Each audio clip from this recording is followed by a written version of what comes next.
Good day guys, welcome to the Best Online Tutorials channel. In this one I'm showing you how to set up custom Gmail signatures for mobile. Right, so just launch your official Gmail app and then just tap on the hamburger menu right here. Then just scroll down and open up your settings right here.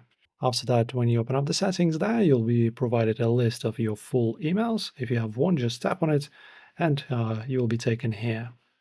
All right, and then just tap directly on the specific Google account email profile you want to update, just like I said. Then scroll the preferences list until you locate the general category block. Right here, there we have the general. Good. And then just find a row that says signature settings. Okay, as you can see, we have the mobile signature. In my case, it's not set, just tap. And then here in the settings for it, just type in the signature that you want and press OK. And the second you hit save, your app's local code base updates, and every single email or reply thread you initialize from your smartphone will now append your custom text on autopilot.